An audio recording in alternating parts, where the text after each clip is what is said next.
saw them put something under your table. They said it's going to explode.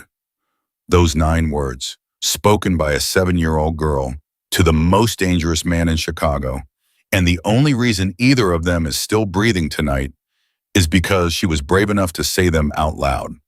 Before we go any further, if this is your first time here, hit that subscribe button right now and turn on notifications so you never miss a story like this one. Drop your city in the comments below. I want to see how far this story travels. Now let's get into it. The reservation had been made under a fake name. That was the first thing Adrian Volkov noticed when he walked through the side entrance of Palazzo Notte, Chicago's most expensive private dining establishment at exactly 8:47 on a Tuesday night. The maitre d' had greeted him by a name that wasn't his. Mr. Hargrove, a name chosen by whoever had sent the message. Whoever had claimed in a single unsigned note slipped beneath the door of his penthouse 3 days ago to know the truth about who killed his daughter. Adrian had not told a single person he was coming tonight. Not his driver, not his Lieutenant Benko, not even the 2 men he kept on rotating watch outside his building. He had taken a car service booked through a third-party app, paid in cash, and walked the last 4 blocks alone. He was 61 years old, built like a man who had survived things that should have killed him twice over broad, through the shoulders gray at the temples, with a face that had been called intimidating by people who had never seen him truly angry. He wore a dark suit, no tie, a button undone at the collar. He carried nothing. He needed nothing. He had been running the north side of Chicago's underworld for going on 23 years. He had sat across from politicians, judges, rival bosses, federal informants. He had been ambushed in parking garages, shot at on the highway, and survived a pipe bomb left in his car back in 2009, a fact that had left a 3-inch scar along his left forearm and a permanent low-grade ringing in his right ear. He was not a man who scared easily. But tonight, walking into that private dining room past the heavy velvet drapes that separated it from the main restaurant floor, past the single long table set for one, past the flickering candles and the smell of expensive food being kept warm in the kitchen beyond the swinging door tonight, something felt wrong in a way he could not name. He had learned across 6 decades of living dangerously to trust that feeling. He pulled out the chair at the head of the table and did not sit in it. He stood behind it, resting both hands on the back, and let his eyes move slowly across the room. The walls were paneled dark wood. A large framed painting of the Venetian canals hung to his left. To his right, floor-to-ceiling curtains blocked what he assumed was either a window or a service entrance. The ceiling was high ornate. The lighting was warm and low. 1 door in, 1 door out. The kind of setup that looked elegant if you didn't know what you were looking at. The kind of setup that looked like a cage if you did. He checked his watch, 8:51. The informant, whoever they were, had specified 9 o'clock. He had 9 minutes. He walked the perimeter of the room, slowly, hands in his pockets. He checked behind the painting. He looked underneath the serving cart against the far wall. He leaned down and glanced beneath the 2 side chairs. He told himself it was habit. He told himself he was being paranoid.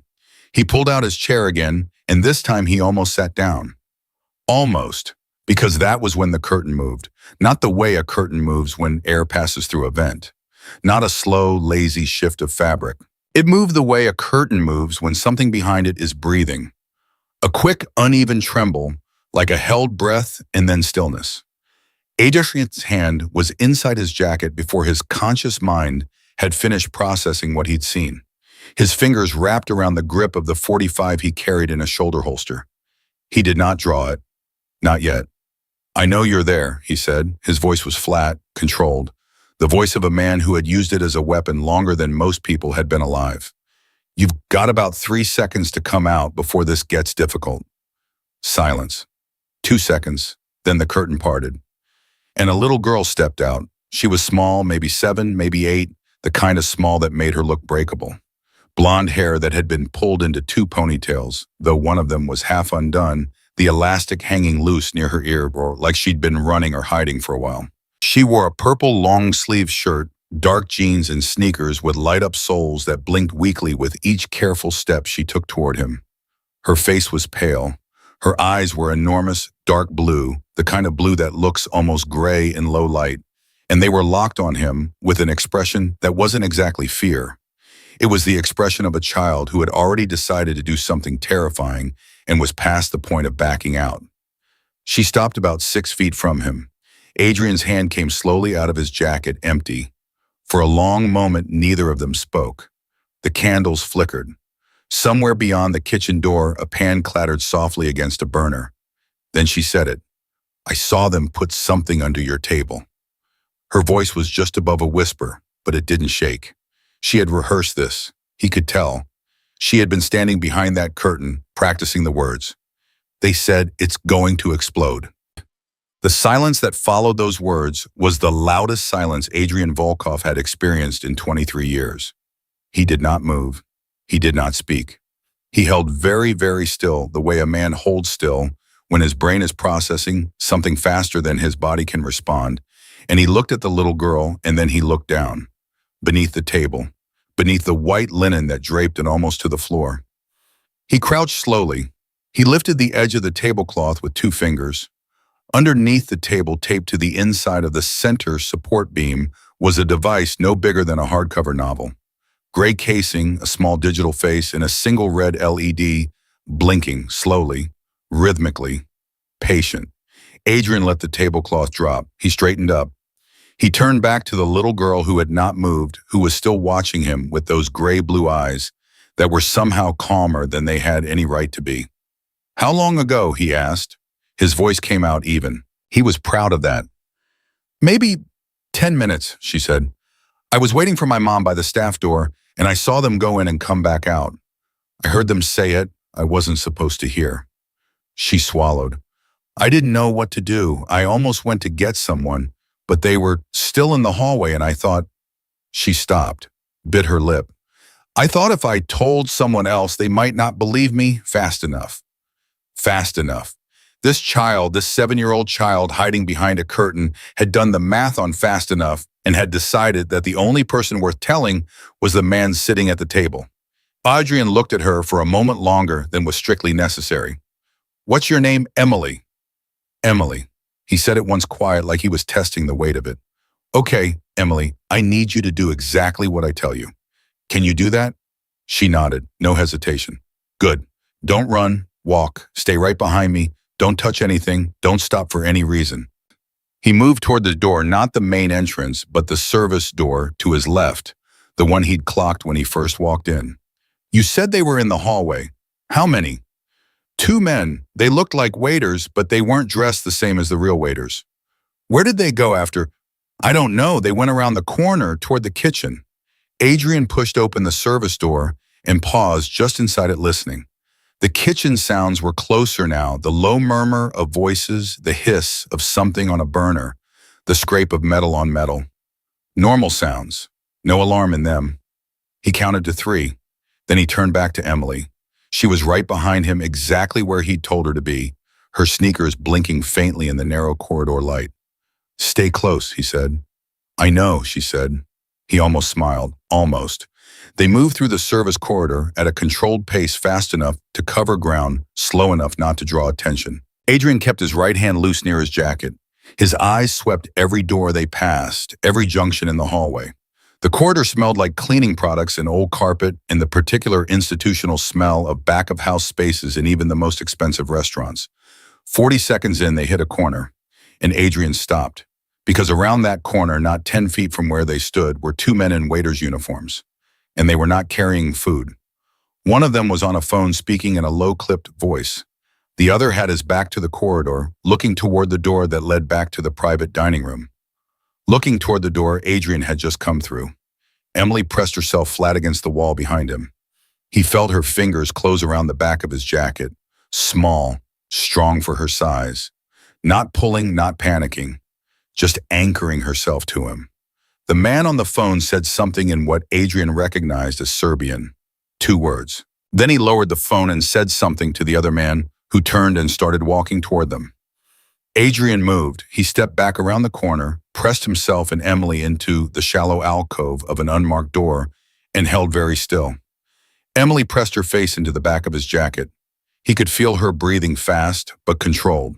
Controlled the way a child breathes when they have been told to be quiet and they are taking it seriously. The footsteps came closer, stopped. The sound of a door opening, not their door, but one close by. A brief exchange of words, the door closing again. Footsteps retreating. Adrian waited a full count of 20 before he moved. He pulled Emily from the alcove, switched directions, and started moving back the way they'd come. Not back to the dining room, but past it, deeper into the corridor system, toward what he was hoping was a loading exit at the back of the building. "You okay?" he said low. "Yes." No hesitation. Then after a beat, "Who are those men, people who made a bad decision tonight? About you. About me." She was quiet for a moment. "Then are they going to blow up the restaurant?" "No, just the table." "Oh." Another brief silence. "That's still bad." "Yes," Adrian agreed, "it's still bad." He found the exit, a heavy metal door with a push bar, the kind that opens onto a loading dock or an alley. He stopped in front of it, looked back at Emily. "When I push this door, there might be an alarm. If there is, you run. You don't wait for me. You run left, you get to the street, you find the first person you see, and you say your name and your mother's name." "Okay," Emily looked up at him. She had let go of his jacket at some point in the last few minutes, and she was standing on her own now, straight-backed feet, slightly apart, in a posture that reminded him with a clarity that hit him like cold water of his daughter. The way his daughter used to stand when she was trying to look brave about something. "What about you?" Emily asked. "I'll be right behind you." She studied him for a moment with those gray-blue eyes, like she was deciding whether to believe him. "Okay," she said finally. Adrian pushed the door. No alarm. They stepped out into the alley behind Palazzo Notte. Cold air, the distant noise of traffic, the smell of wet pavement and restaurant waste, and Adrian pulled the door closed behind them and stood very still and listened. Nothing. He exhaled a long, slow breath that he'd been holding for approximately 4 minutes, without fully realizing it. Then from inside the building, muffled by walls and floors and distance, but unmistakable, a sound like the world being ripped briefly in half. The explosion. Glass hit the alley 20 yards to their right. Something heavy crashed on the floor above them. An alarm, not the door alarm, but the building's fire system began to wail, distant and insistent. Somewhere in the front of the building, people were screaming. Emily grabbed his hand. Not because she was scared, or not only because she was scared. She grabbed his hand the way a person grabs the hand of someone they've been through something with. A reflex of solidarity, of shared experience. Adrian looked down at her small hand wrapped around 2 of his fingers. He could not remember the last time anyone had taken his hand. "We should move," Emily said. "Yes," he said. "We should move." They walked to the end of the alley together, the building alarm still wailing behind them, smoke already beginning to drift up against the Chicago night sky. Adrian kept his head down and his pace measured. Emily walked beside him, step for step, her light-up sneakers blinking in the dark. At the mouth of the alley, Adrian stopped. He looked down at her. "Your mother," he said. "Where is she?" "Staff entrance on the east side of the building." Emily's voice caught for the first time. Just slightly.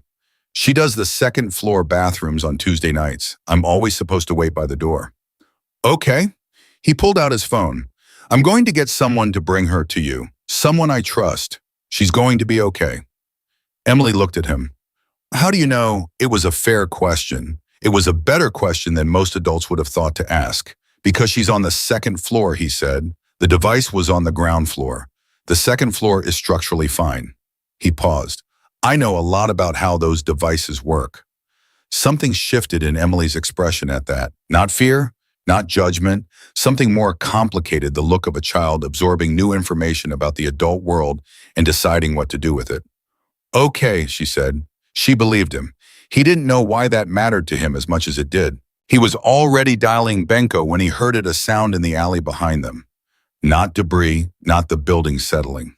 A footstep, deliberate and close. He turned. The man standing at the near end of the alley was not wearing a waiter's uniform anymore. He was wearing a dark jacket, and he was holding a phone to his ear, and he was looking directly at Adrian with an expression that was completely empty of anything except intention. The phone call ended. The man put the phone in his pocket and reached inside his jacket. Adrian's hand was already moving. "That's where we have to pause for just a moment, but don't go anywhere. What happens in the next 60 seconds between Adrian and that man in the alley will change everything you think you know about where this night is heading. And Emily, that little girl who walked out from behind a curtain to warn a stranger she's about to do something that no one, not even Adrian, will see coming. Stay with me. This story is just getting started. Adrian's hand cleared his jacket in under a second. The man in the alley was fast. Adrian was faster. Not because he was younger, he wasn't, but because he had been in this exact moment more times than he could count, and the body remembers what the mind has long since stopped thinking about. His 45 came up level, and he put himself between Emily and the man in one single sideways step that was less a movement and more a reflex, the kind of reflex that gets burned into muscle memory after the first time someone tries to kill you and you survive it. Don't, Adrian said. One word, the way you say a word when you mean it completely. The man stopped. His hand was still inside his jacket. He was calculating. Adrian could see it in his eyes, that rapid interior arithmetic of someone trying to figure out whether the angle was in his favor.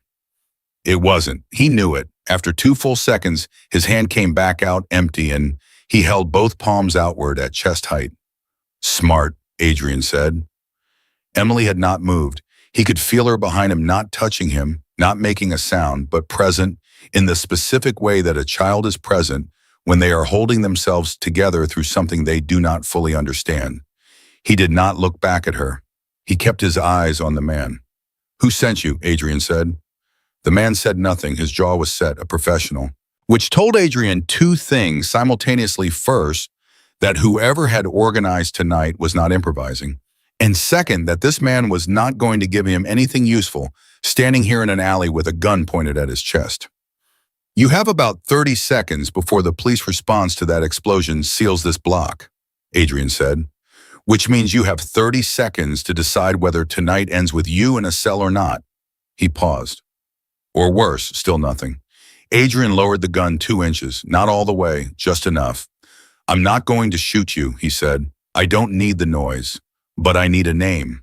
The man's eyes shifted not to Adrian, but past him, just for a half second, the smallest possible movement, the kind of tell that an amateur would miss, and Adrian had spent his entire adult life learning to read. He spun. The second man came out of the shadow of the dumpster to Adrian's left, fast and low. Something in his hand, not a gun, a taser, the kind that fires darts on a wire. And he was already pulling the trigger when Adrian twisted hard to the right and felt the dart miss his shoulder by 2 inches and hit the brick wall behind him. What happened next took about 4 seconds. Adrian closed the distance to the second man before he could reload, drove an elbow into his face, felt the crunch of cartilage, took the taser out of his hand while he was still processing the pain, and hit him once more across the temple with the grip of his 45. The man went down against the dumpster and stayed there. Adrian turned back. The first man was gone. He had used the 3 seconds of the scuffle to run. Adrian could hear the footsteps receding at the far end of the alley, already half a block away. He let him go. Chasing a runner in a city that was about to flood with emergency responders was a trap of a different kind. He had done enough for tonight. He turned to Emily. She was standing exactly where he'd left her, both hands pressed flat against the brick wall at her sides, like she needed the solidity of it. Her face was pale, but her chin was up and her eyes were dry, and she was looking at the man on the ground with an expression that was far too composed for a child her age. Are you hurt? Adrian asked. No, She looked up at him. Are you bum? He checked himself quickly. Nothing. No. Good. She exhaled a long, shaking breath that she had clearly been saving up. For just a second, the composure cracked, and he saw the child underneath it. The scared, exhausted, very small person who had been holding herself together through something no 7-year-old should ever have to hold herself together through. Then she pulled it back, straightened up, looked at him. We should still move. We should, he said. He finished dialing Benko. It rang twice. Boss, Benko's voice was already alert. He'd heard something news, maybe, or the scanner he always kept running in the car. Where are you? At the back alley east of Palazzo Notte. I need 2 things. I need a car here in 4 minutes, and I need someone to find a woman named... He looked at Emily. Sandra Carter, she said immediately. She works the 2nd floor. She has a gray jacket with her name on the chest pocket. Sandra Carter, Adrian repeated into the phone. Second floor of the building, gray jacket. She's a janitor. Get her out before the police lock it down and bring her to the car. Do not frighten her. A beat of silence on the other end. Benko was many things, but he was not a man who asked unnecessary questions in a crisis. 4 minutes, he said, and hung up. Adrian put the phone away. He looked down at Emily. She was looking all at him with that steady, evaluating gaze that he was already beginning to recognize as simply the way she looked at things with her whole attention, without flinching. My mom's going to be scared, Emily said. Yes. Are you going to tell her what happened? Do you want me to tell her? She thought about it seriously. The truth, she said. She always knows when people aren't telling the truth. It makes it worse. Adrian nodded slowly. Okay. They moved to the end of the alley and waited in the narrow shadow where it met the street, and Adrian kept one hand near his jacket and his eyes moving and his mind working at the thing he'd been turning over since the moment he crouched under that table and saw the blinking red light. Victor Castellano. It had to be. The Serbian voices in the corridor. Castellano ran a network built on Eastern European muscle, always had going back 15 years to when he'd been nothing more than a mid-level enforcer running protection on the south side. He'd climbed by being patient and ruthless in exactly the right proportions, and he'd been circling Adrian's territory for the better part of 2 years with the slow, deliberate patience of a man who was willing to wait as long as it took. The unsigned note, the anonymous informant, the lure of information about his daughter's death. Of course, it had been bait. Adrian had known it might be bait when he'd read the note. He had gone anyway because there are things a man will walk into knowingly if the possibility on the other side is the one thing he cannot stop wanting. But someone had told Castellano he was coming. Someone who knew he would come alone, who knew he wouldn't tell his people, who knew that a note about his daughter would bring him to that room without backup. Someone close enough to know the details of a wound that Adrian had never once discussed out loud. That thought sat in his chest like a piece of glass. He heard the car before he saw it, a dark SUV, moving at a pace that was deliberately unhurried. No headlights turning into the alley mouth from the far end and rolling toward them with the particular quiet of a vehicle whose driver knows exactly where he is going. It stopped 6 feet from where they stood. The back door opened. Benko leaned out. He was a large man, Lithuanian, with a broad, flat face and a disposition so permanently neutral that most people mistook it for stupidity. They were wrong. Boss, he said. Then he looked at Emily. He blinked once. To his credit, he did not say anything about it. Get in, Adrian said. Emily looked at the car, then at Benko, then at Adrian. My mom. She's coming, Benko said. He pointed to a woman being guided around the corner of the building by one of his men. A woman in a gray jacket with her name embroidered on the chest pocket, moving fast. Her face white with panic, scanning the alley with the raw, desperate focus of a mother who has been told her child is nearby and safe and cannot yet make herself believe it. Emily. The word came out broken. Emily ran. She crossed the distance between them in a dead sprint and crashed into her mother's arms with a force that staggered the woman backward. And Sandra Carter grabbed her daughter and pulled her in and held on with both arms and buried her face in Emily's hair and made a sound, a low, raw, involuntary sound that had no words in it and needed none. Adrian watched them. He stood in the alley with Benko at his back and the distant sound of sirens growing louder and the smell of smoke drifting from the building behind him, and he watched a mother hold her daughter, and he felt something move in his chest that he had spent 3 years learning to keep very carefully still. Benko said low and close, "What do you need?" Adrian pulled his attention back. "I need to know how Castellano knew I was going to be in that room tonight." Benko said nothing for a moment. Then, "You think it came from inside. There's no other explanation." Another silence. The kind that comes when two men who have known each other for a long time arrive at the edge of something neither one wants to be standing at. "I'll start making calls," Benko said, quietly. "Always." Sandra Carter had pulled back enough to look at her daughter's face, running her hands over Emily's arms, her shoulders checking for injury with the frantic, systematic care of a parent conducting a silent inventory. "Are you hurt? Are you okay? What happened? Why were you in there? I told you to wait at the door." "I know, Mom." Emily let herself be checked. She did not pull away. "I know. I'm okay." "You're okay." Sandra said it like a fact she was arguing herself into. You're okay. She looked up over Emily's head and saw Adrian standing there, and the expression that crossed her face went through several things in rapid succession: relief, gratitude, confusion, and then something harder and more cautious when she took in the full picture of who he was. Not his name. She didn't know his name, but she knew enough. The dark suit, the way the large man behind him stood, the way Adrian held himself. Some things read clearly, regardless of the details. You got her out, Sandra said. It wasn't a question and it wasn't warmth. It was a woman trying to establish what she owed and to whom. She got herself out, Adrian said. She got both of us out. He paused. Your daughter is one of the bravest people I have met in a very long time. Sandra looked down at Emily. Emily looked back at her with the particular expression of a child who knows they are about to receive both praise and a very serious conversation about following instructions. I'll explain later, Emily said. You absolutely will, Sandra said. A siren crested the block and flooded the alley with brief, sweeping red light as a fire engine passed the mouth of the street. Adrian turned to Benko. Take them somewhere clean. A hotel, not one of ours. Pay cash. Do not put them anywhere connected to me. Benko nodded. Wait, Sandra stepped forward. One arm still around Emily, her posture shifting into something that was simultaneously protective and confrontational. We're not going anywhere with anyone until I understand what my daughter walked into tonight. You owe me that much. Adrian looked at her. He respected it. A woman working double shifts in a building full of people who had more than she did, raising a child alone, and still standing here demanding an explanation rather than just accepting help because it was offered by someone who looked like he had power. He respected it completely. Your daughter witnessed two men plant an explosive device in a private dining room, he said. She chose to warn the man who was about to sit at that table. The device detonated approximately 12 minutes ago. No one in the main restaurant was injured. He paused. The man she warned was me.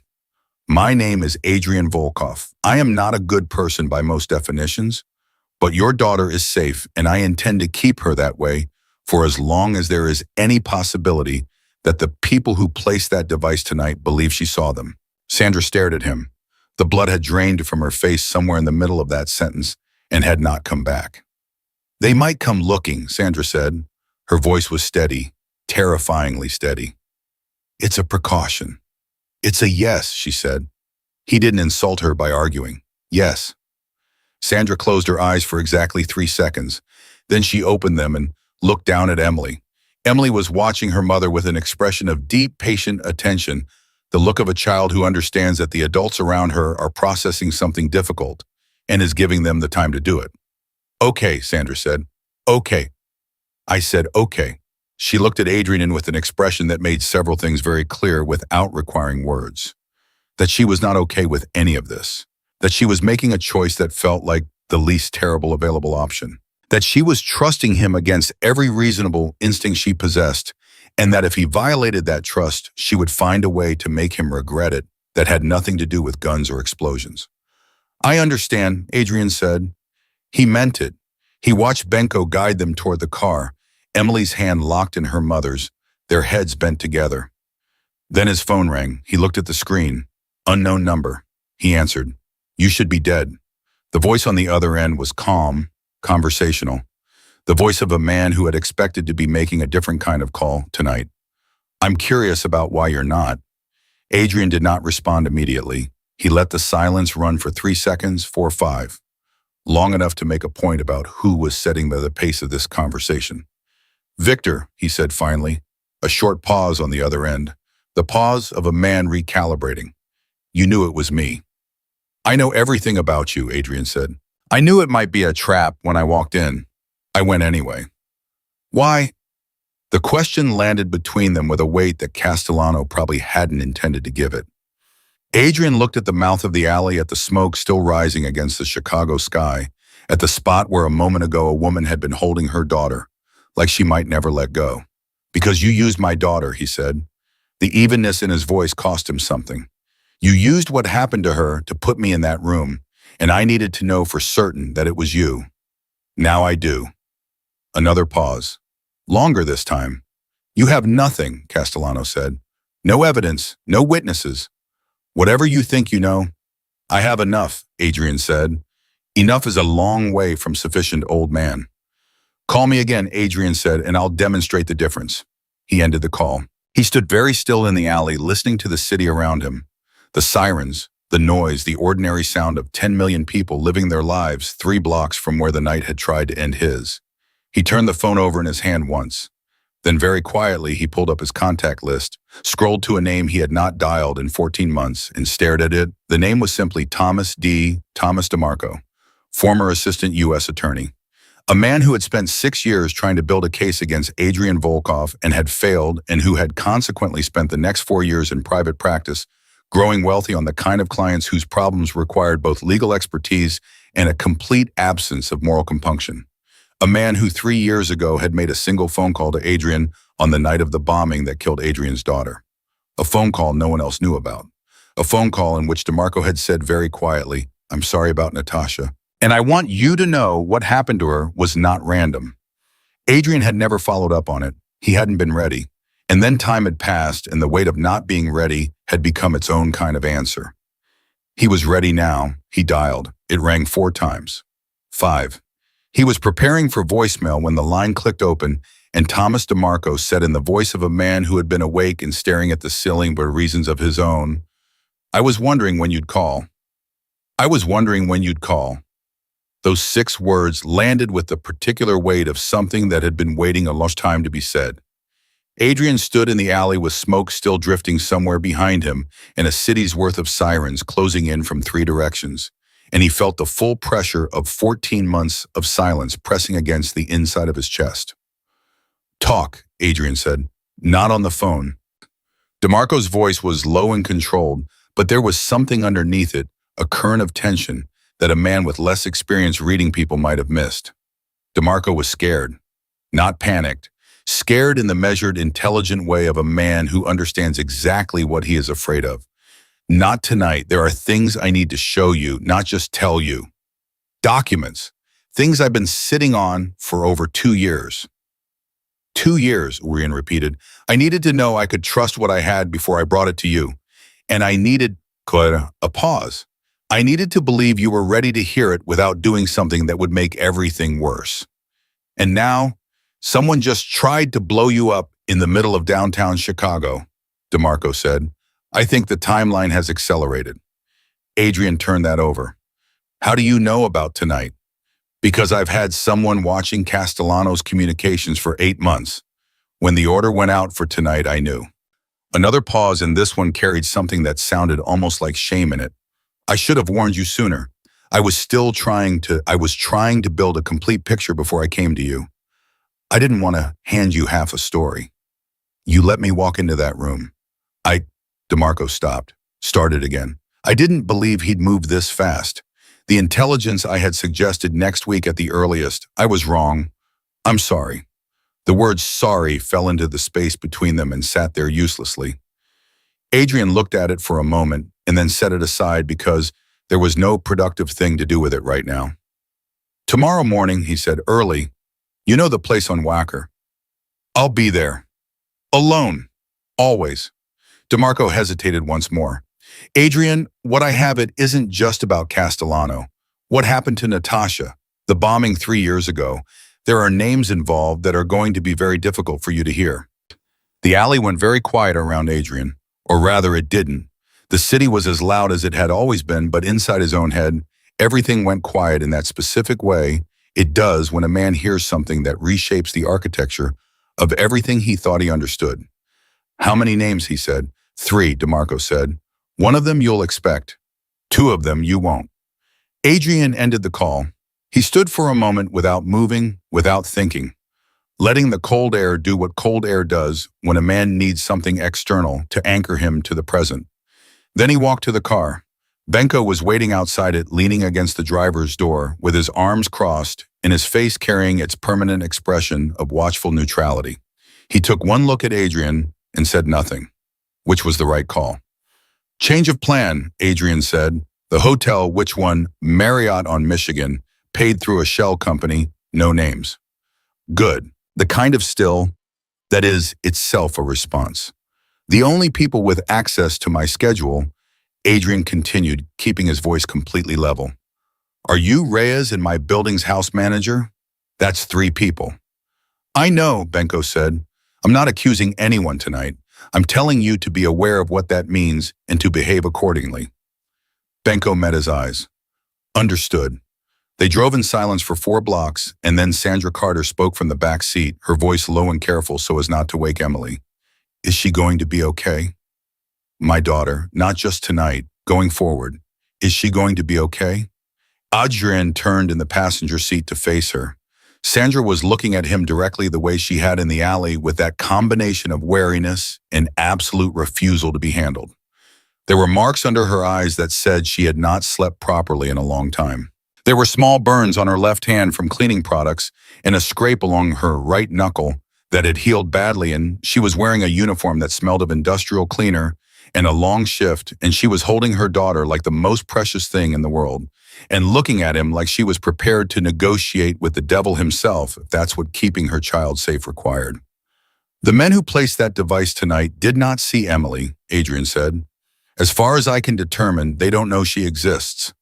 But until I've neutralized the situation, yes, I want to take precautions. How long? Sandra asked. A week, maybe less. Sandra looked at her daughter's sleeping face. Something moved through her own expression. Grief and love, and the particular exhaustion of a parent who is trying to shield a child from consequences they didn't choose. She's going to ask questions, Sandra said quietly. When she wakes up, she always asks questions. She's very good at it, Adrian said. A sound came from Sandra that was not quite a laugh and not quite a sob. Somewhere between the two, the sound of a woman who is running on empty and has found something accidentally, unexpectedly human to hold on to. I know, she said. She's been asking questions since she was 3 years old. Her teachers call it precocious. I call it exhausting. The almost laugh again. Then the grief came back into her face and she looked at him and said very quietly, She said you were kind to her. In the alley. After. Adrian was quiet. She doesn't say that about many people, Sandra said. He turned back to face the front. Outside Chicago moved past at night speed lights and reflections and the ordinary enormous life of a city that had no idea what had happened inside one of its restaurants tonight. She reminded me of my daughter, he said. He had not intended to say it. He wasn't certain what had made it come out. Sandra didn't respond right away. Benko mentioned he said she passed away. 3 years ago, Adrian kept his eyes on the road ahead. She was 24, a bombing. A pause. They told me it was random. I believed it for 2 years because it was easier than not believing it. Tonight I stopped believing it.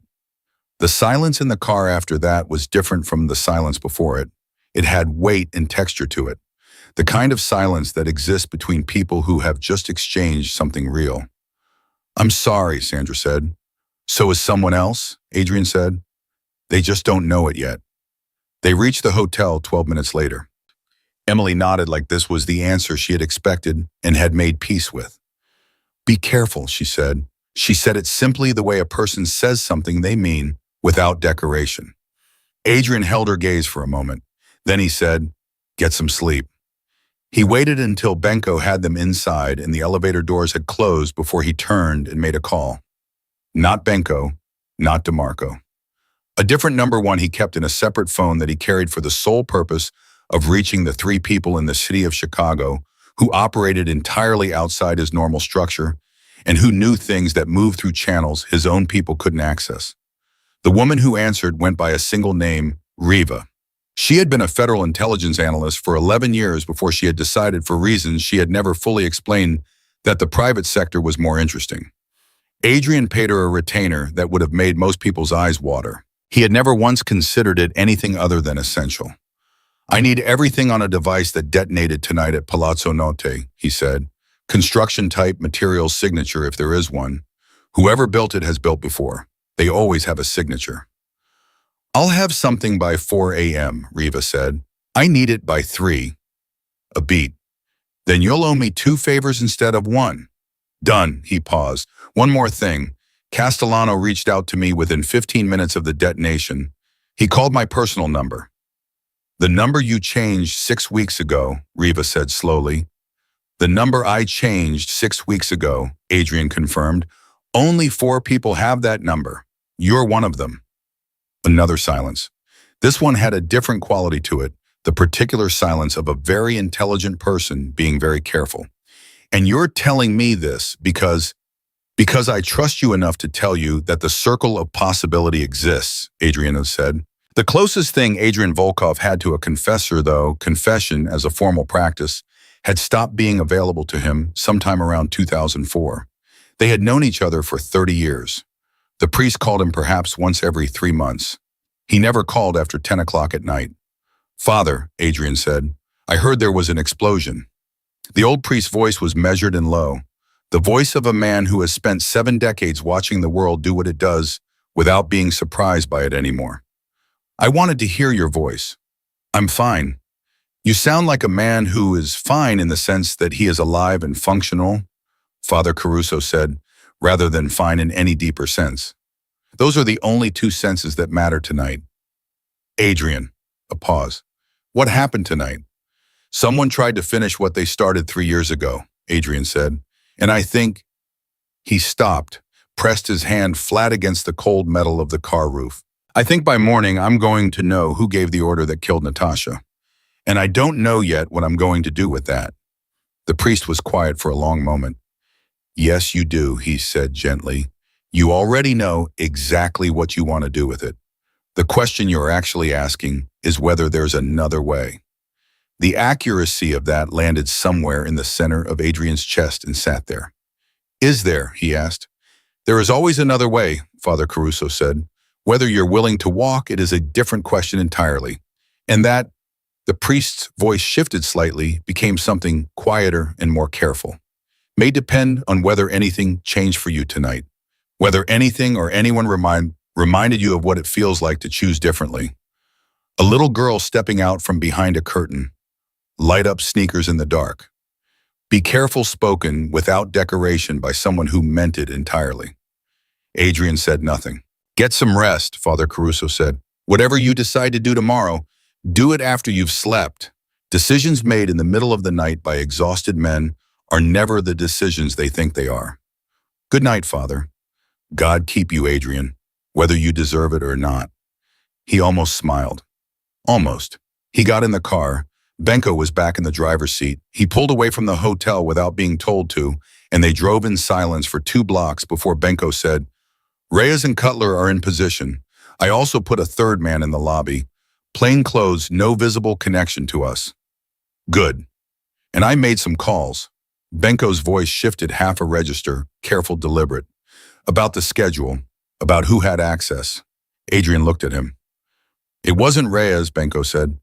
He's been with us 11 years and his family is... Benko stopped, started again. It wasn't Reyes. The house manager, Adrian said. Benko said nothing, which was itself an answer. Adrian closed his eyes for exactly 5 seconds. Marcus Webb had been his building's house manager for 7 years. He had managed Adrian's calendar, his deliveries, his private correspondence. He had been trusted with the specific, granular details of Adrian's daily movements in a way that very few people ever were. He was 63 years old and he had a daughter in college and a wife with medical bills that were, according to the quiet background check Adrian ran on all long-term staff every 2 years, currently approximately 4 months behind. 4 months behind. The kind of behind that makes a person vulnerable to the kind of offer a man like Castellano would know exactly how to make. Where is he now? Adrian asked. His apartment, Benko said. I've had eyes on the building for the past 40 minutes. He hasn't left. Don't move on him tonight. Adrian kept his voice flat and even. I want to be there, and I want to be certain before anyone does anything that can't be undone. Understood. But watch the building. Already done. They drove. The city moved past. Adrian sat with the knowledge about Marcus Webb settling into the space in his chest where it would have to live, now alongside everything else that lived there alongside Natasha, and the 2 years of believing a lie, and the note that had brought him to that dining room, and the man on the phone who had organized all of it. And then his phone buzzed. A text from Riva who had said 4 a.m., and was apparently delivering ahead of schedule because the message that came through at 11:47 read only device signature confirmed. Builder's name is Gavril Moss, freelance. Has done previous work for Castellano, yes, but his most recent contract on file is not Castellano. It's someone inside your own organization. I'm sending you the documentation now. Look at it before you sleep. Adrian stared at the text for 3 full seconds. Then he looked up at Benko. Benko was watching the road. His jaw was set. His hands were at 10 and 2 on the wheel.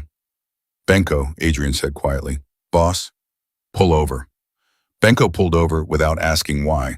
That was the thing about Benko. He had spent 11 years learning to read the specific register of Adrian's voice, and he knew the difference between a request and a warning, and he knew that pullover spoken in that particular flat, airless tone was neither one. It was something else entirely. The car came to a stop against the curb. The engine idled. Neither man moved. Adrian turned to face him. Not quickly. He turned the way a man turns when he has made a decision to look at something directly that he would, under different circumstances, prefer not to see. The bomb builder, he said. Gavril Moss. Does that name mean anything to you? Benko's face did something complicated, a tightening around the eyes, a barely perceptible shift in the set of his jaw. It lasted less than a second, and then the permanent neutrality came back down over it like a curtain. But Adrian had seen it.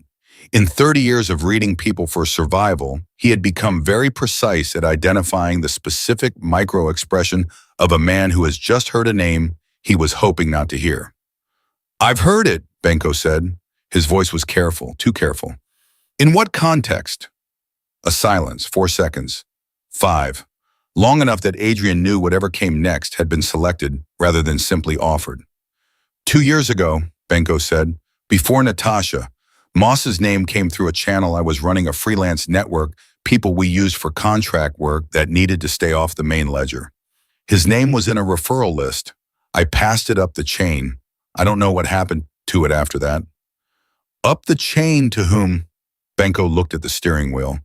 To whoever was handling that ledger at the time. Which was who, Benko? Marcus, Benko said quietly. Marcus Webb.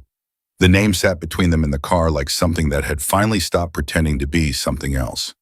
Adrian leaned back against the seat. He breathed in through his nose and out through his mouth, slowly, a technique he had learned from a man in Minsk 30 years ago, who had taught him that the difference between a decision and a reaction is approximately 4 seconds of controlled breathing. He gave himself those 4 seconds. Then he said, so Marcus had Moss's name 2 years before Natasha was killed. If he kept the referral list, yes. And Marcus is the one who sold my schedule to Castellano tonight. Benko said nothing. And the device tonight was built by Moss. Adrian paused. Which means Marcus Webb didn't just betray me to Castellano. He's been connected to this since before Natasha died. His voice had gone very quiet, not soft. Quiet in the way that things go quiet in the moment before they become irreversible. He was inside my house for 7 years, Benko. He knew her. He watched her grow up. He was at her funeral. I know, Benko said. The word came out rough. It was the first time in the conversation that his voice had moved at all from its controlled register. Adrian, I know. Call Reyes. Tell him to pick up Marcus tonight. Quietly, no scene. Put him somewhere I can have a conversation with him. And if Marcus doesn't cooperate, he'll cooperate, Adrian said. He has a daughter in college and a wife with medical bills. He did this because he was desperate. Desperate people always cooperate when they understand that the alternative is losing everything they did it to protect. He paused. Don't hurt him. Benko looked at him, just briefly, a flicker of something that might have been surprise. Don't, Adrian repeated. I need him able to talk, and I need to hear it from him directly. All of it. Understood. Benko reached for his phone. Not yet. Adrian held up a hand. There's one more thing Riva's text said. The contract on file for Moss. His most recent one. She said it was someone inside my organization and she was going to send documentation. He looked at his phone. The documentation had come through as a series of images, photographs of what appeared to be wire transfer records, and a single printed communication on paper that Riva had somehow obtained, the origin of which Adrian was not going to ask about. He enlarged the image of the printed communication and read it twice. Then he sat very still. "What is it?" Benko asked. Adrian turned the phone so Benko could see the screen. Benko read it. He read it again. Then he set both hands back on the wheel and exhaled through his teeth a long, slow sound of something being processed that required more than the usual effort. Because the name at the bottom of that communication was not Marcus Webb's name. Marcus Webb was a conduit, a scared, debt-ridden, manipulated conduit. The name at the bottom was the name of the person who had used him. The person inside Adrian's organization who had hired Gavril Moss not just for tonight, but for 3 years ago. The name was Lena Volkov, Adrian's sister. The car was very quiet for a very long time. "It's a forgery," Benko said. He said it immediately reflexively, the way a loyal man says something because he needs it to be true. "It's not a forgery," Adrian said. His voice was completely even. It had crossed some threshold beyond which evenness stops being control and becomes simply the absence of the capacity to feel the appropriate thing. "Riva doesn't send me forgeries. She doesn't make those kinds of mistakes." Then Castellano planted it, to create division, to Benko. Adrian said his name the way you say someone's name when you need them to stop. "Look at the account number on the wire transfer." "The second one. Look at the last 4 digits." Benko looked. He was quiet for a moment. Then, "That's the account she uses for the Lake Geneva property?" "Yes." "She could have been compromised. Someone could have accessed her accounts without her." 3 years ago, Adrian said, 2 days before the bombing that killed my daughter Lena called me and told me that Natasha had been seen meeting with a federal investigator. She said she had concerns about Natasha's loyalty. She said, he stopped. He had to stop for a moment because the memory was arriving in full now, the way suppressed things arrive when the door finally opens with a force proportional to how long they have been held back. She said she thought Natasha might be talking to people she shouldn't be talking to. She said she thought I needed to handle it. Benko did not speak. "I told her she was wrong," Adrian said. "I told her Natasha would never. I defended my daughter so completely that I never once," he pressed 2 fingers against the bridge of his nose. "I never once considered what Lena might do if she believed I wasn't going to act." The silence in the car was enormous. "If Lena believed Natasha was cooperating with federal investigators," Benko said slowly, carefully, the way a man speaks when he is forcing himself to follow a thought to its conclusion, even though the conclusion is unbearable. "And if she believed you wouldn't act on it, then she would have," Adrian said, "herself quietly, through channels no one would trace back to her." He lowered his hand from his face. "And then she would have grieved with me at the funeral, and she has been sitting across from me at dinner every Sunday for 3 years. Benko's hands were tight on the wheel. "We need to be absolutely certain before—" "I know." Adrian's voice was stripped down now entirely without inflection. "I know. Which is why I'm meeting DeMarco tomorrow morning. He said he has documentation. He said there are 3 names, 2 of which I wouldn't expect." He paused. "I think I just found the second one. And the third, I don't know yet." He looked out the window. Chicago was doing what Chicago always does, moving, breathing, indifferent to the small private catastrophes happening inside its cars and alleys and rooms. "Take me home."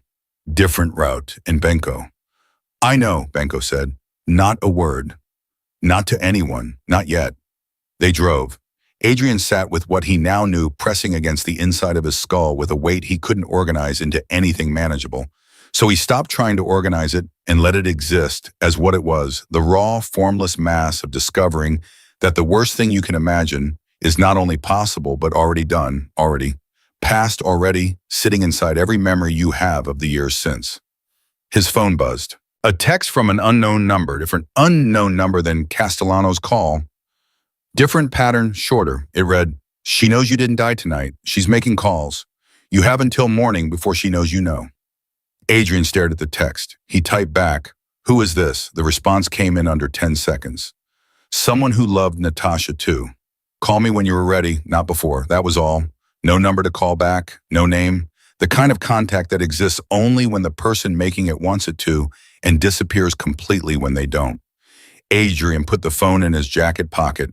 He closed his eyes for 2 minutes, not sleeping, not even resting, just removing visual input so that his mind could work without interference. When he opened them again, they were pulling up to his building. Same route they always used, except they weren't using the same route they always used because Benko had gone 3 blocks out of the way and come in from the east, and nothing about the approach looked the way it usually looked. Good, Adrian said, although Benko hadn't said anything. He got out of the car, went upstairs. His penthouse was dark and quiet, and exactly as he had left it 4 hours ago, when he had walked out believing he was going to learn something about his daughter's death. Not everything about it. He didn't turn on many lights. He went to the window and stood looking at the city for a while. Then he went to the chair he kept in the corner of his study, not his desk chair, but a low-worn armchair that had come from his mother's apartment in Kiev, brought over when he was 22, and kept through every move since because it was the one thing he owned that had no strategic value and no story attached to it, except that he had once been a young man who sat in it and believed things were going to be simple. He sat in it now. He picked up the photograph from the table beside it. Natasha at 19 on a beach he couldn't remember the name of anymore, laughing at something outside the frame. He had looked at this photograph so many times in 3 years that he had stopped actually seeing it. He made himself see it now. She had been 24 when she died. She had been, as Lena had said, meeting with a federal investigator. Adrian had refused to believe it. He had refused to believe it because to believe it would have meant confronting the possibility that his daughter had been trying to get out, trying to build a different kind of life, a life that required dismantling the one he had built, and that confrontation would have required him to look directly at what his choices had cost people he loved. He had chosen not to look, and Natasha had paid for his avoidance with her life. That thought had been waiting in the part of his mind he had sealed off for 3 years. It arrived now with a clarity that was almost physical. He sat with it for a long time. He didn't try to argue with it or soften it. He let it be what it was. Then he put the photograph down, stood up, and made 3 phone calls. The first was to DeMarco. "Move the meeting up," he said. 6 a.m. Bring everything. 6 a.m. DeMarco said. "I'll be there." The second was to a man he had not spoken to in 4 years named Ray Cutshaw, who was a private forensic accountant of staggering skill and whose particular gift was the ability to reconstruct financial histories that their owners had believed were permanently buried. Adrian gave him Lena's name and the Lake Geneva account number and said, "Everything, going back 5 years, I need it in 18 hours. Cutshaw did not ask questions. 18 hours, he said. The third call was to Father Caruso, who answered on the second ring, despite the fact that it was now after midnight, because Father Caruso never fully slept, and both of them had long since accepted that this was simply the nature of their relationship with each other and with the night. "Tell me something true," Adrian said. A pause. The priest was quiet for a moment, considering the way he always considered with his whole attention. "What do you need to hear?" "I need to hear that doing nothing is not the same as being innocent." Another pause. Longer. "That's a precise kind of guilt you're describing. It's a precise kind of situation." "Adrian." Father Caruso's voice was careful and very gentle, and absolutely unflinching. "A man who looks away from a burning building is not the same as the man who set the fire, but he is also not entirely without responsibility for what burned inside it. Both of those things are true simultaneously.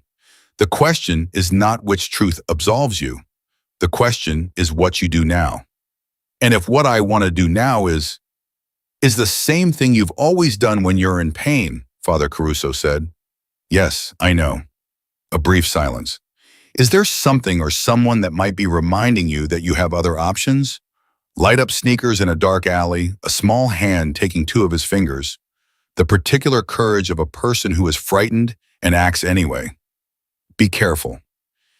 "Maybe," Adrian said. "Hold on to that," the priest said simply. "Whatever it is, hold on to it." He slept 3 hours, poorly. When he woke at 5:15, his phone had 4 messages, 2 from Riva with additional documentation, 1 from Reyes confirming that Marcus Webb was secure and available, and 1 from a number he didn't recognize sent at 3:42 in the morning that contained only a photograph.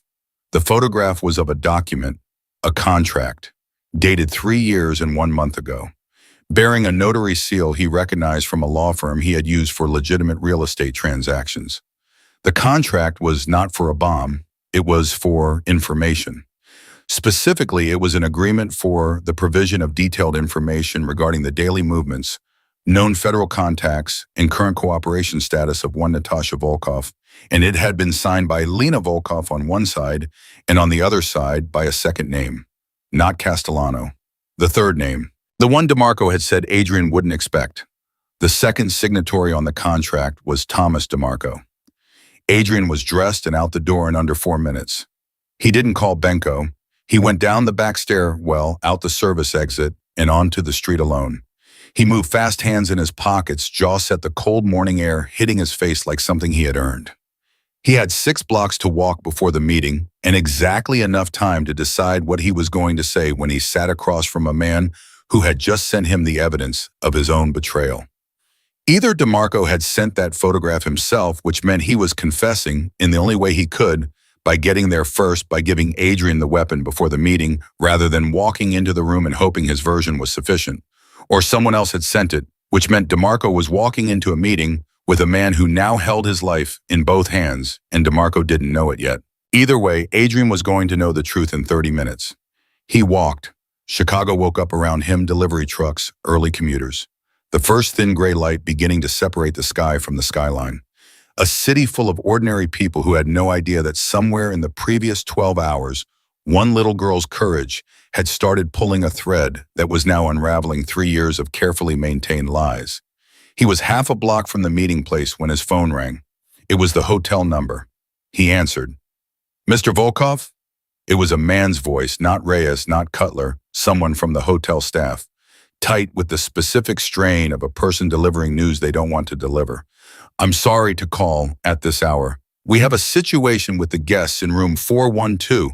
Someone attempted to access the room approximately 20 minutes ago. Our security stopped them, but the woman is asking for you. She says her daughter is missing." Adrian stopped walking. "What do you mean missing?" "The girl," the man said. "She's not in the room. The window is open. We don't know when she left." Adrian did not respond to the man on the phone. He hung up, turned, and started moving. Not running. Running draws attention. Running burns energy you might need in 60 seconds, but moving at the pace of a man who has made a decision and is executing it with everything he has. He pulled out his phone with one hand and dialed Benko with the other, and before Benko could say a word, he said, "Emily Carter is missing from room 412 at the Marriott. Get Reyes and Cutler off the front of the building and onto the street grid. 4-block radius. Now." "How long has she been gone?" "Unknown. Move." He was already reversing directions 6 blocks back the way he came, his mind running the geometry of it simultaneously with everything else. The meeting with DeMarco, Marcus Webb, waiting in a room somewhere across the city, Lena making calls she didn't know he knew about, the photograph on his phone of a contract with 2 signatures that had changed the shape of everything. All of it still there, still pressing, but none of it mattered in the same way anymore. None of it was a 7-year-old girl alone in the dark in a city that had already tried to kill someone she knew once tonight. He called Reva as he walked. "I need the hotel security feed from the Marriott on Michigan. Room 412 hallway and all exits. Going back 90 minutes. "That's going to take me 10 minutes, Adrian said. "I know you can do it in 10 minutes. A sharp exhale. "Vaya," she said, and was gone. He was 4 blocks from the hotel when his phone buzzed.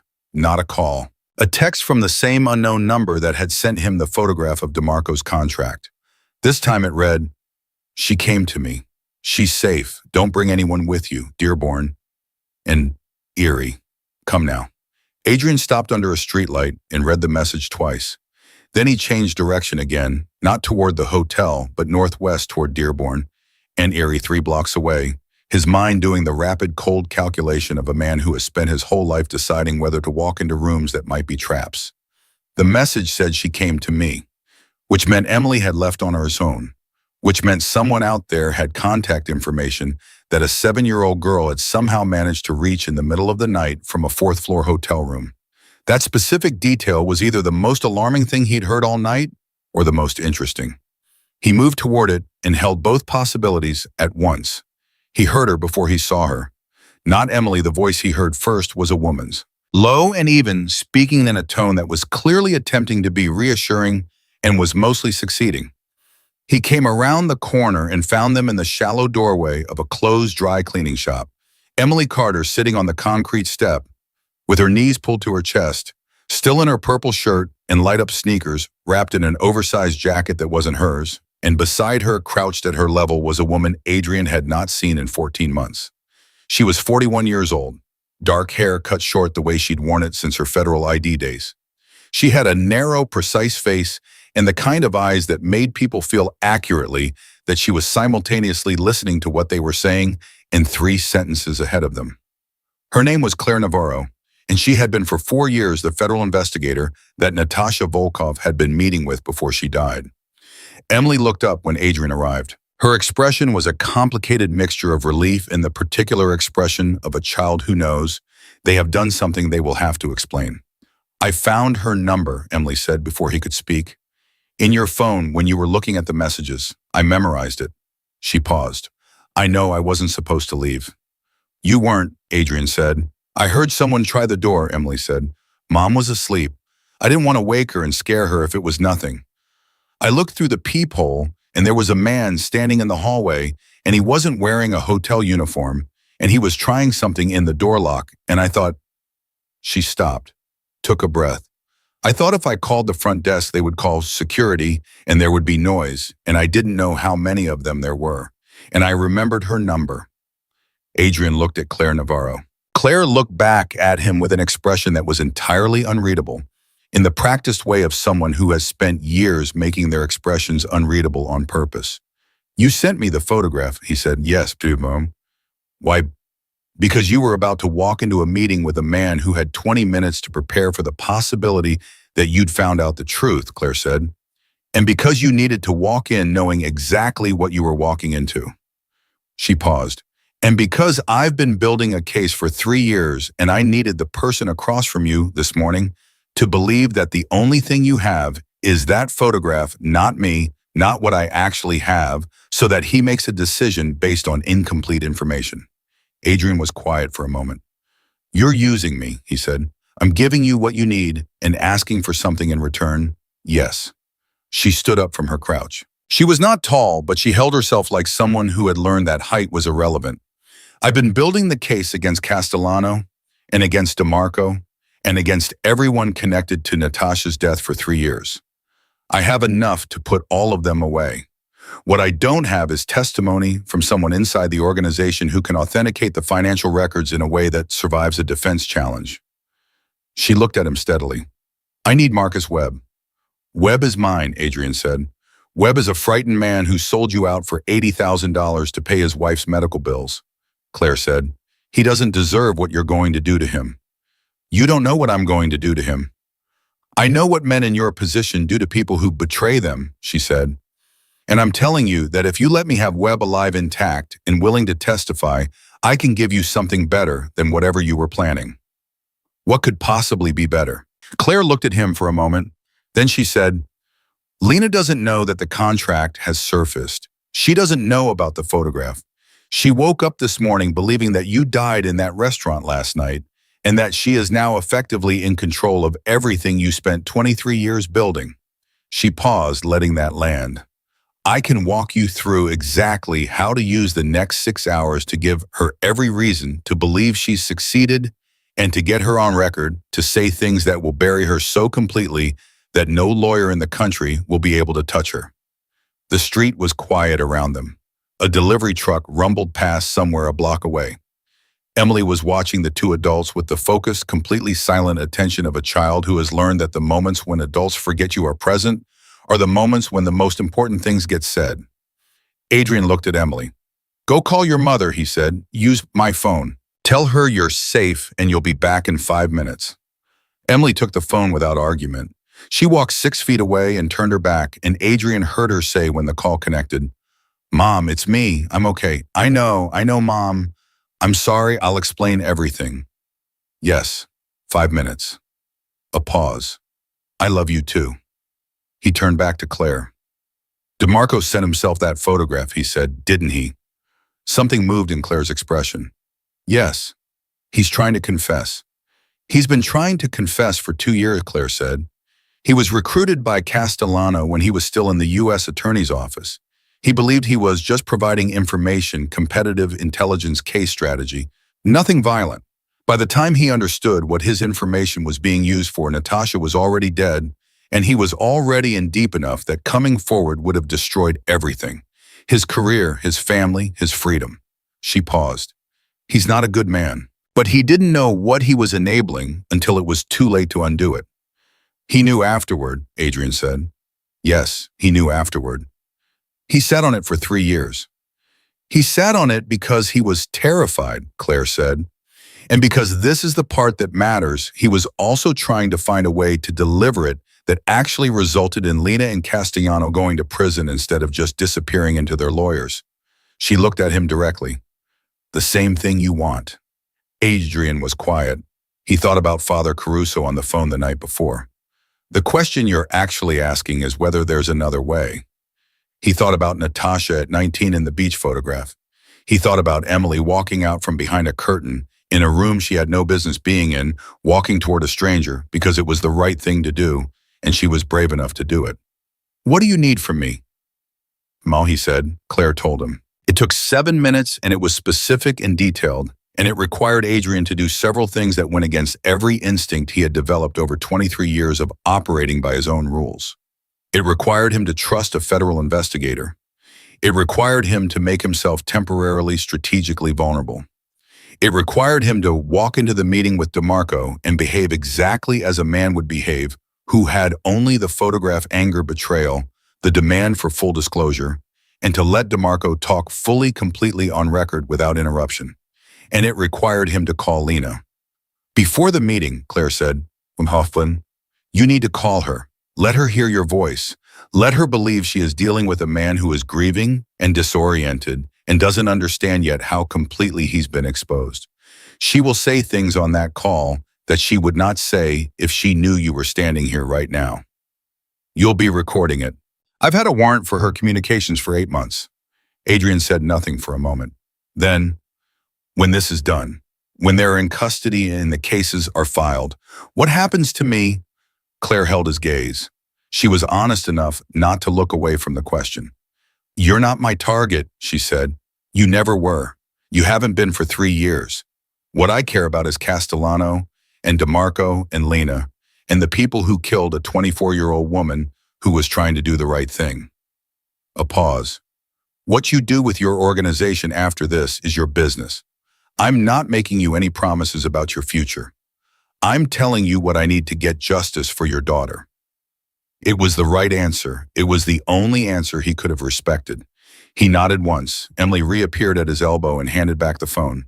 She looked up at him. My mom wants to talk to you, she said. He took the phone. Miss Carter. Sandra's voice came through tight and raw, the voice of a woman who had been awake in a hotel room, waiting for her child and was holding herself together through nothing but will. Is she really okay? She's standing right next to me, Adrian said. She's completely fine.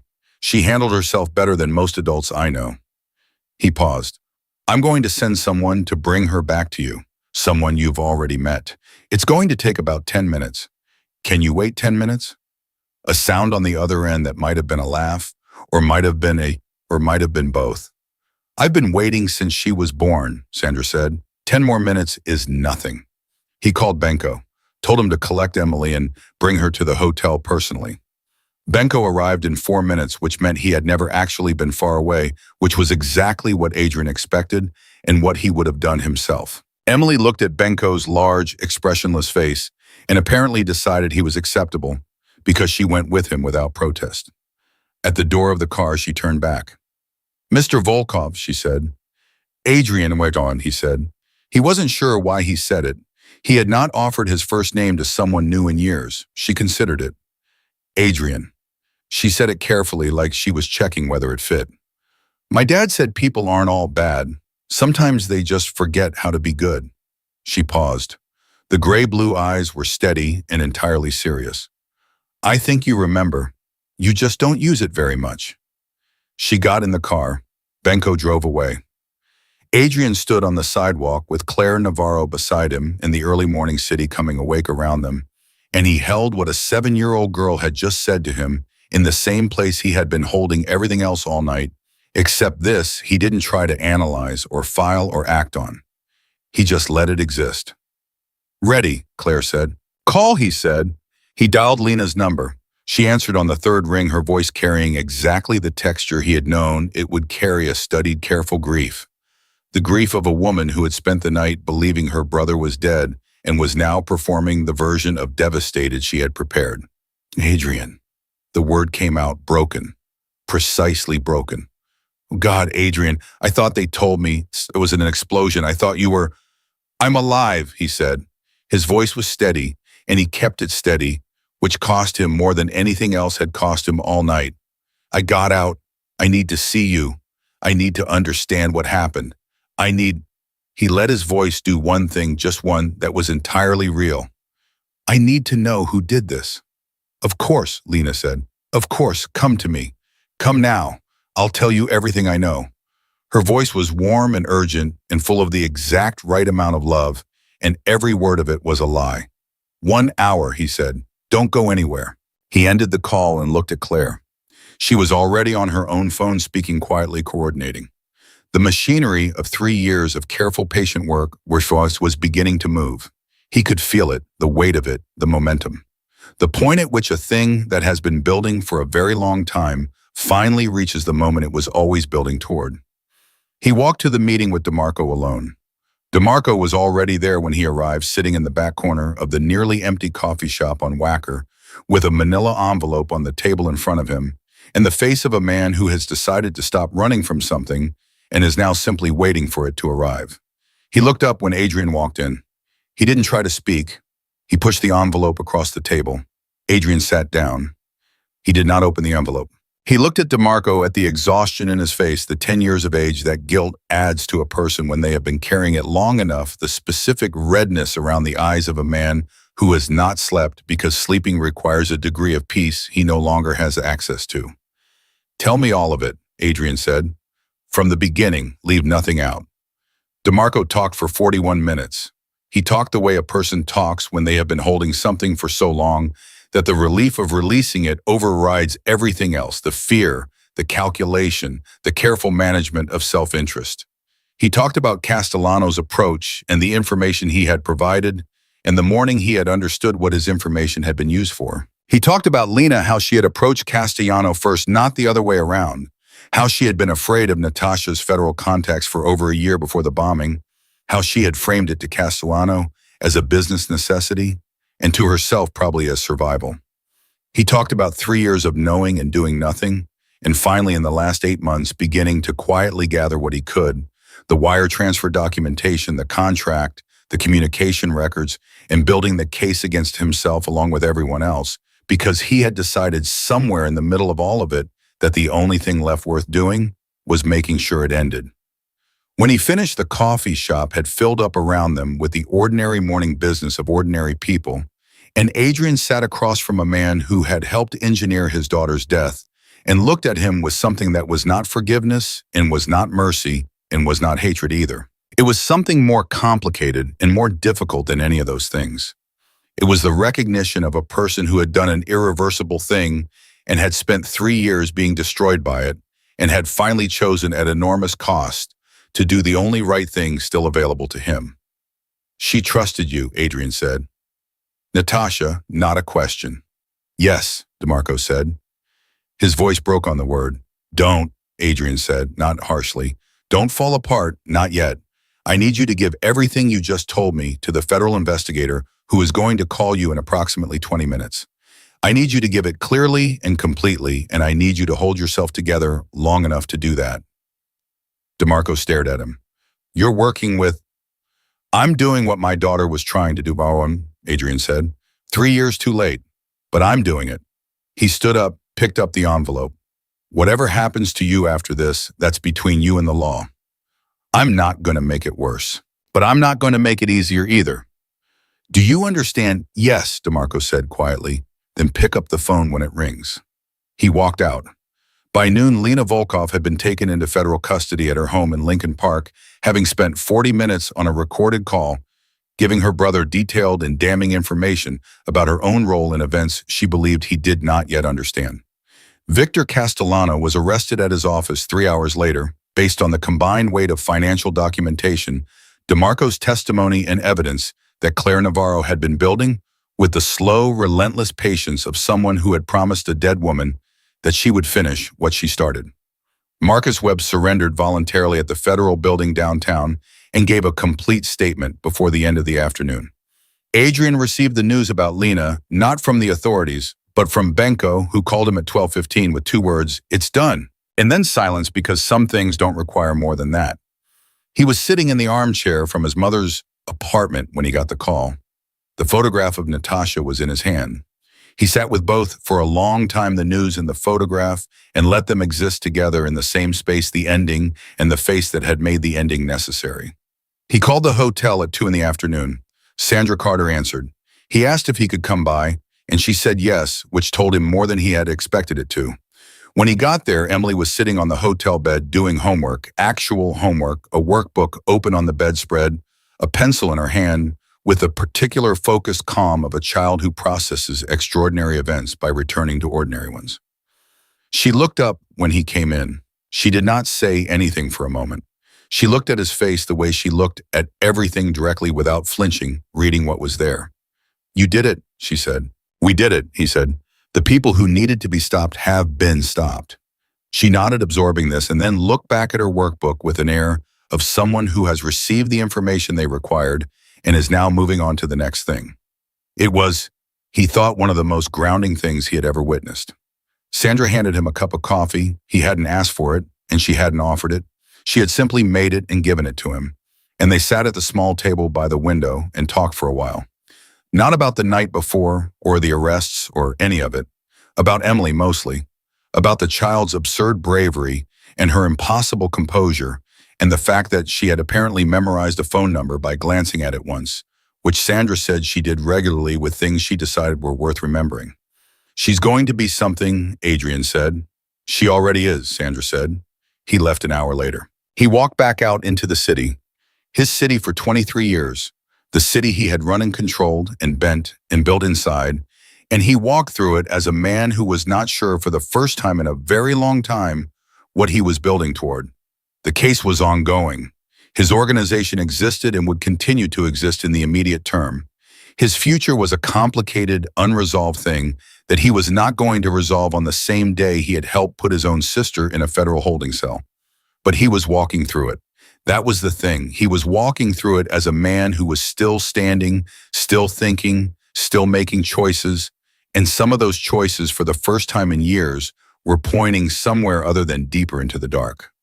A small girl had walked out from behind a curtain to warn a stranger. She had been terrified, and she had done it anyway because she had calculated with the clear moral arithmetic of a 7-year-old that doing the right thing was more important than being safe.